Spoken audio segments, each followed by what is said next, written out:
Uh,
Hello and welcome. I'm John Garlick. I'm here with Lacey Clounce. Hi. And my old friend, the mayor of Hobson City, Alberta McCrory. How are you? Hey, John, I'm just fine. It's so good to see you again. It's great to see you. Thank you for coming. It's good to see Lacey, Good. too.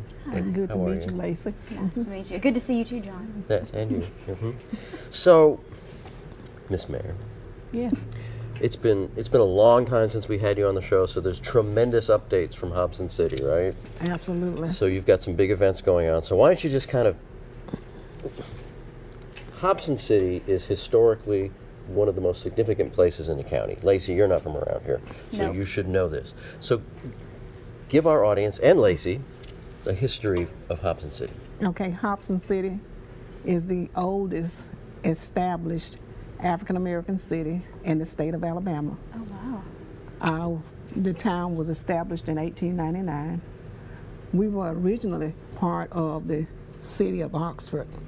And as one of the stories goes, because there are a couple of other stories out there, that there were some black men who were eligible to vote during that time. And then there was one black man who decided that he wanted to run for office and wanted to become the justice of the peace. And there was a white man who was running for mayor of Oxford, whose last name was Whiteside. And he said if the black man won, that he would go to Montgomery and have the boundary lines redrawn to exclude Hobson City, which it wasn't Hobson City at that time. It was called Morris Quarters. It was a settlement where black people lived. And so, of course, the black man won the election, and Whiteside went to Montgomery, and they had the lines redrawn to exclude Morris Quarters. And so they stayed out in the county for about 3 years. And according to Ross Black, who was an attorney in Anniston, because at that time, blacks were not allowed to be lawyers in Alabama. And so Ross Black handled their legal affairs for them. And of course, according to his book, he told them to organize. I don't believe that for 1 minute. And the reason I don't believe it is because Booker T. Washington, who had come to establish Tuskegee, what used to be Tuskegee Institute, but now Tuskegee University, was encouraging black people to organize their own cities and towns. And so there were other towns like Mound Bayou, Grambling, Ethanville, all of those early towns had an influence from Booker T. Washington. Right. And so, but of course, I'm sure Ross Black had a lot of influence because he was a lawyer, and that's what they needed to be able to become a legal municipality. And so they stayed out in the county for about 3 years, and then they had an election after Judge Cook and Aniston signed their incorporation papers. Okay. And so those incorporation papers are still on file at the Calhoun County Courthouse. Well, they're there at, no, they're not at the courthouse.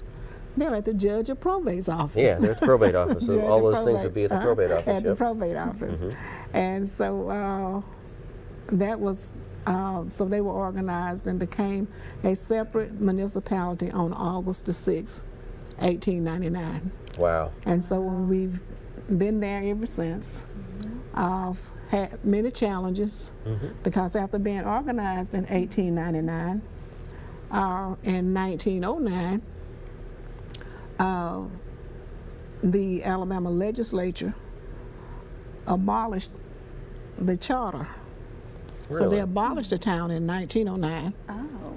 Oh. That order was, at that time, B.B. Comer was the governor. So we see that name all over the state. You know, lots of schools and libraries are named for B.B. Comer. And he signed that bill abolishing Hobson City. And there are no records in the archives as to why they abolished the town. Just maybe a couple of lines that says that the town was abolished. Did they just abolish Hobson City, or did they abolish the other black communities that cities that had come up? No, Just Hobson City? Just Hobson City. And so, Wow. so what happened, the good thing is that the founding fathers and those who came after them kept operating as a city. They kept having local elections, state elections, and national elections. And so which made it, I suppose, easy for us in 2018 when we got our state representative, Dr. Barbara Boyd, to present a bill to the legislature that would reinstate Hobson City. Oh, wow. So it also says too that there were some questions about the city not having enough people to be a city, but it was a town, which may kind of answer the question of why in the name of the city you have the town of Hobson City. So it's like they were saying, okay, we're going to be one or the other, but we're going to exist no matter how you put it. Call us whatever you want, we're here. We're going to be one or the other. So we're the town, we're going to be the city. And so what happened in 2008, I believe it was, the whole town was placed on the Alabama Historical Commission, 10 places in peril. You know, the Historical Commission identifies these places every year across the state that are in peril, significant places. And so there was a group in Hobson City called the Concerned Citizens of Hobson City, led by a former council member. She wasn't a council member at that time, but Susie Jones and some other people in Hobson City. One of her nephews, Tony Ball, they done a lot of research and got with the Historical Commission and the Black Heritage Council, which is a part of the Historical Commission. Okay. And so they were able to, they didn't get the whole town on the register, but they got the school on the register. It's on the state register, not the national register, but on the state register. And they got the cemetery on the register.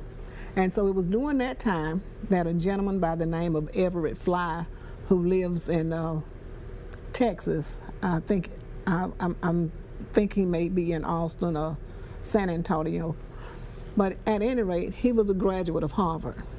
And he said when he was at Harvard, he had suggested to one of his professors that they have a class that talks about black towns and settlements.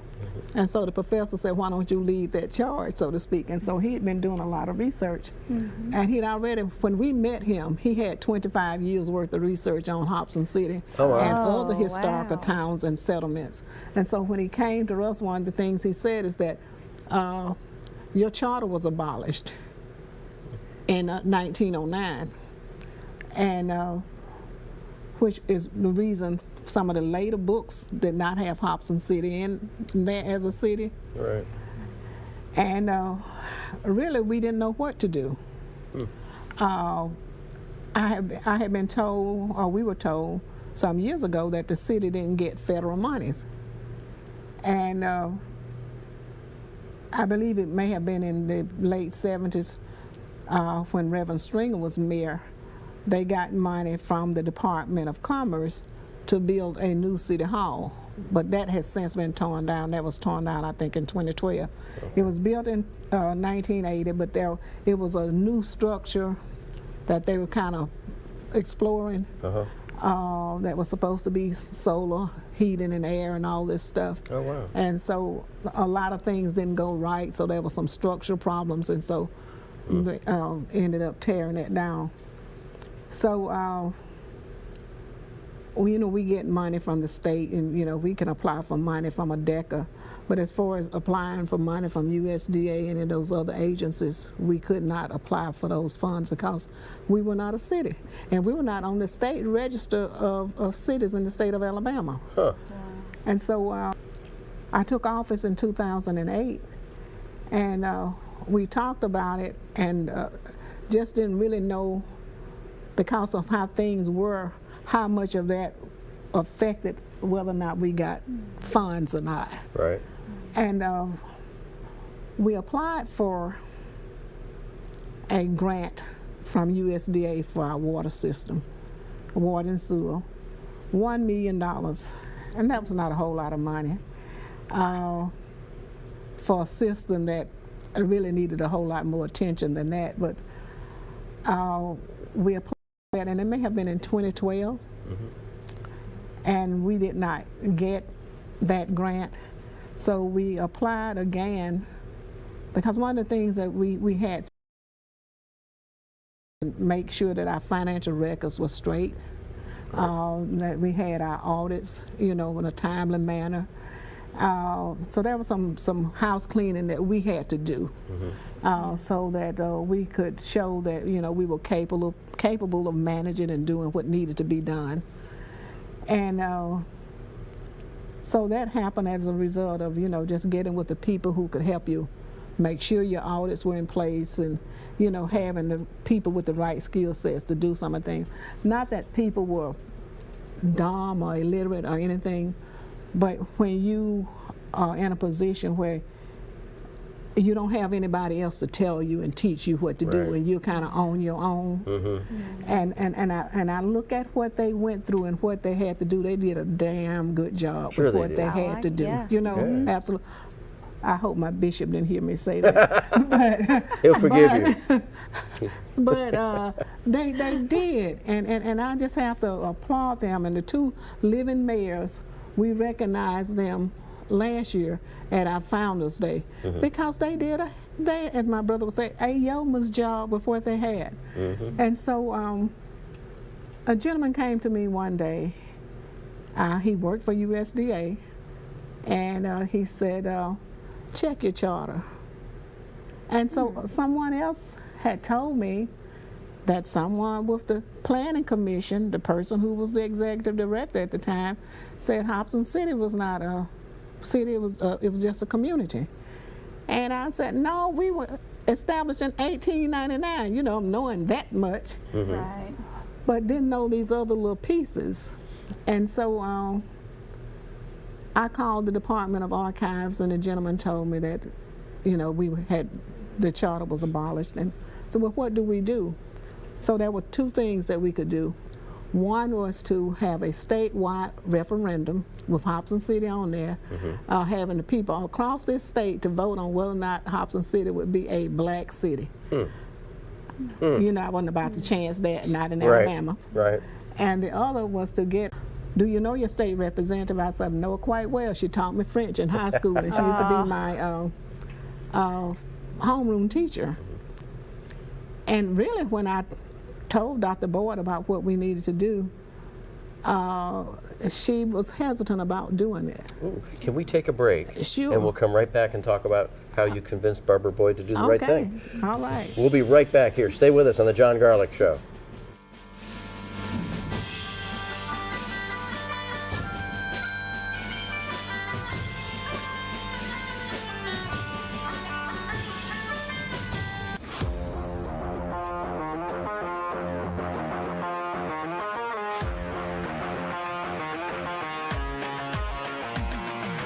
Hey everybody, this is Roper and Son Septic Service. I'm Ashley Roper, this is my dad Dwight Roper, and this is Mr. Phil Wiggins. And we're licensed and insured for pumping and for installing. If you can't use, you can. Let Ashley Roper be your septic tank man. Y'all have a blessed day.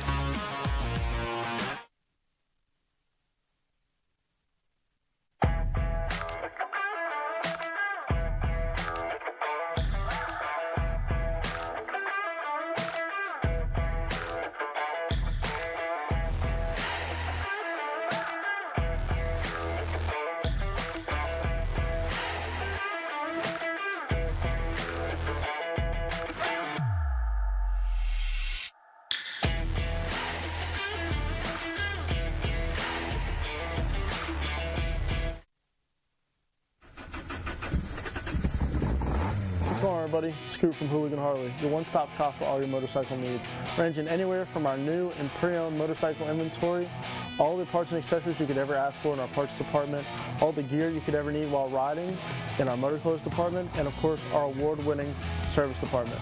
Don't forget to check out our events tab on our website to keep up with everything we got going on. And remember, guys, if nobody has it, Hooligan has it. I'll see you soon.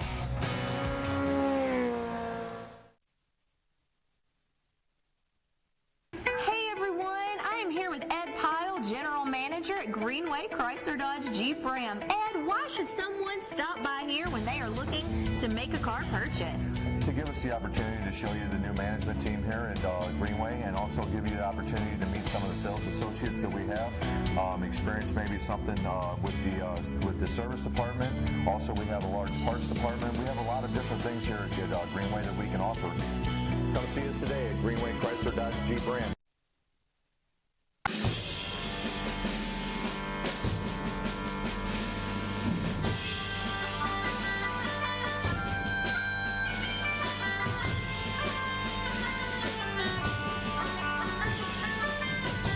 Welcome back. We're here with the mayor of Hobson City, Alberta McCrory, and we were talking about Hobson City's just got this wonderful, wonderful history.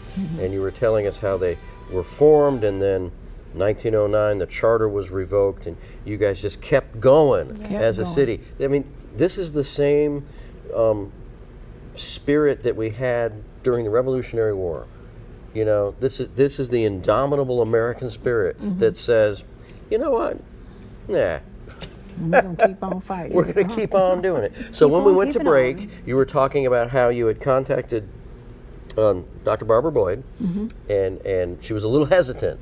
Absolutely. All right, so what did you tell your old French teacher? I said, she said, Alberta, it's getting to be election time, and this is a very controversial issue. And people are not going to want to deal with a controversial issue like that. And I raised my voice at her for the first time ever. And I said, Dr. Boyd, you've got to do this. Because if you don't do this, Hobson City, as you know it, will not exist anymore. So you've got to do it. Well, yeah, Bertie, I'll look into it. I'll check, and I mark her sometimes when I'm saying this about her. And You're a little hot from that. Yeah, that's okay. So she went ahead and submitted, the guy at the archive said, have her to call me. And I will talk to her and tell her what she needs to know about how this can be done. Because the other, like I said, two ways, state referendum, submit a bill to the House and get it passed in the House and the Senate. And so she submitted that bill in January. I think it was January when they went back to session. It may have been February, but anyhow, that bill passed in the House and the Senate. Of course it did. No opposition. And of course, I'd done my little work in the background. I called You the little called local everybody. delegation, called K.L. Brown and Steve Hurst and Randy Woods, and some I didn't call that I didn't call, just didn't call. I think I left a message on the voicemail. So, all right. So you were playing chess. Yeah, that's so good. you kind of have to know how to hold them, know how to fold them, walk away from trouble, and know when to run. And so that was 2018, and on March, I think March the 13th, Governor Ivey signed that bill, House Bill 86, Outstanding. to validate and ratify the town of Hobson City. And so then there was another piece that was hanging from that piece, and that was that we didn't have a zip code, because when they started issuing zip codes, Hobson City shared a zip code with Anniston. Okay. And I had called the post office in Birmingham, talked with the general manager about getting a zip code for Hobson City. And they said they would not be issuing any more zip codes in this area because Anniston's population was dwindling, which that shouldn't have any effect on us. We're not Anniston. That's what the Hobson problem City. is with Hobson City. Yeah. And so, and they said that, you know, the zip code was for delivery of mail, and as long as there was no problem with the mail delivery, you know, that it wasn't an issue. And so, and this was 2009. Okay. So anyhow, I wrote them a letter. They wrote me a letter back. I called them. I wrote notes. And I kept everything that, all the communication with them, I kept it in a separate file, filed it in a special place. This is how you know when God is in the midst of something that you're doing. That 2000, and there's something in that says if you apply for the zip code and you don't get it, you've got to wait 10 years before you can apply again. Really? Wow. And they asked me to get a list of all of the addresses in Hobson City, and names and everything, street by street and all this, number by number. And when they told me that, I said, I didn't tell them then that I wasn't going to do it. I told them 10 years later that I wasn't going to do it. But in the meantime, I had seen the boxes of what they were asking for. The old computer paper, you know, the white paper with and they had all this information, all the data on there. Well, they had done that before and sent it to the post office, and apparently they didn't do anything with it. Well, one of the reasons they didn't do anything is because Hobson City was legally a city. Right. And so they said, you know, it's for the mail and it's for this. I said, you know, you use that zip code for everything else. You can look at my zip code and just about tell when I'm going to die. So, you know, get off that. You know all the demographics and everything. You know who's going to prison or who's been to prison in that area. You know what kind of homes are in that area according to the zip code. So that doesn't fly. And then at that time, Anniston had started sending our mail back. And we get mail from Anniston with a little barcode and a marker, where they would have taken a black mark and marked through the code and saying the address didn't exist. So I went up to the post office like a good little mayor, and they told me I had to talk to the people in Birmingham. And it was like nobody knew to say, go check your charter, you're not a city, and therefore we cannot give you a zip code. And so it's like nobody was making a connection there. Right, they weren't And helping. So, not at all. So I'm sitting, when I say, when you know God is in the midst of something, I'm walking through the office one day and it said, that little light went off. Says, it's 2019. It's been 10 years. I don't have anything in my phone to go off. There's nothing on my wall. And I used to have some things, you know, my vision, I would have that on, you know, posted on the wall, things I wanted to accomplish and all that stuff. And it was about the 12th of February. And said I only had whatever many more days before the 28th, and February would have been out, and I couldn't apply, I couldn't ask anymore. I got on the phone. I said, Miss Betty, you know where that folder is with all the stuff from the post office? And she said, Mary, you got it? So she said, get it for me. She got it, and by the time I got the people at the post office on the phone, I had the folder there in front of me. And they started telling me what to do. And I said, I'm not going to do that. I said, I've seen records here, boxes of stuff where the previous administrations have sent you the same thing that you're asking me to do.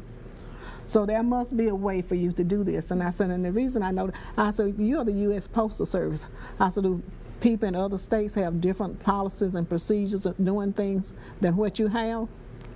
And they couldn't answer me. I said, because in Eatonville, Florida, the oldest black city in Florida, they share a zip code with Maitland, Florida, right next door. And they get their mail, Eatonville. And they don't have a post office because we even offered them a space in the old building where they could put, you know, where we could at least have our mail to come there and do something, but give us a zip code. Right. And I don't know, got some spunk from somewhere, so I'm not going to do that. And I don't know what you're going to do, but y'all going to have to fix that. And I hung up the phone. Nicely hung up the phone. I didn't, you know, you all are going to have to fix it. You're the U.S. Postal Service. You're going to have to fix this. Absolutely. And so we had a young lady there who was our city clerk at the time, so retired military. She came in one day and she had the mail and something that had come in from the U.S. Treasury Department, not the U.S. Postal Service. I didn't know how all those little agencies are interconnected. And she said, "May I read this?" And so I read it and it said, "Your address has changed." I said, "But it's still the same address. 715 Martin Luther King Drive, Anniston, Alabama." So apparently they had mailed both letters at the same time, but one letter got there one day before the other one. And then the next day she comes in and she said, "Mayor, look at this letter." I said, "It's the same thing." She said, "No, it's not." I said, "Your address has changed. 715 Martin Luther King Drive, Hobson City, Alabama." Wow. And that started the ball to rolling for us. So That is awesome. That gave me chills. So we That's only have a awesome. couple Yeah. minutes left, and I want you to talk about all the events you got coming up this weekend, because it's Black Okay. History Month, your 125th Founders Day is coming Founders up Day. in August. So tell us when all that's going on. We got Saturday events in August, so tell them what's happening. So Saturday we're having our Hobson City Black History Month, although it's March. But we're having it, and we have Renee Kemp Roton, who is an urban designer. She's going to be our featured speaker, and we also have a young lady from Hobson City by the name of Quinita Clark, who is a young entrepreneur there in the city, will be speaking as well. And so we want to invite everybody to come out. We've got a big soul food dinner planned. We've got baked turkey, baked ham, fried chicken, baked chicken, beef neck bones, pig feet, collard greens, goodness. string beans, potato salad, macaroni and cheese, and all of this is provided for by the community. And this is 2 o'clock on Saturday? 3 o'clock. 3 o'clock. So don't Where? eat and come on at the FEMA building. It's the the FEMA old FEMA building. Yeah. It's called the William Hutchins Center now. And then, so we want you to come. And then we're celebrating our 125th Founders Day, which will be coming up in August, third weekend in August. Terry Smiley, who's the regional manager for Alabama Power, is chairing the mayor's banquet. And I think you came to that last year. I came the year before, maybe. Okay. Yeah. And so he's chairing that for us. And we have a 7-member grant writing team that's working on our behalf through the University of Alabama, being trained by David Byer to research and write grants for Hobson City. That has never happened. So when I say when you know God is in the midst, he is in the midst. And so we're just excited. And when I tell you that, you know, once we got our status as a city straight, we are getting $7.4 million to improve our water infrastructure, our water sewer. Wow. You It's can't stop already Hobson City. Ain't no can't. stopping us now. Stop Hobson City. Absolutely not. And so, you know, just my mama used to tell me all the time, if you try, God will see you trying, and He'll send you some help. Yeah. Oh my goodness. And I just believe that. I just believe that. I just see things unfolding, And when I came back to Hobson City, it definitely was not to be mayor of Hobson City. Oh, but you Absolutely not. Oh, but that was your I destiny. needed a real job. All right, we're going to have you back on a show before August so that Okay. you can talk about that. And I thank you so much for being on here with us. And ladies and gentlemen, Again, I like that firm handshake. we will see you again next week here Thank you. on the John Garlic Show.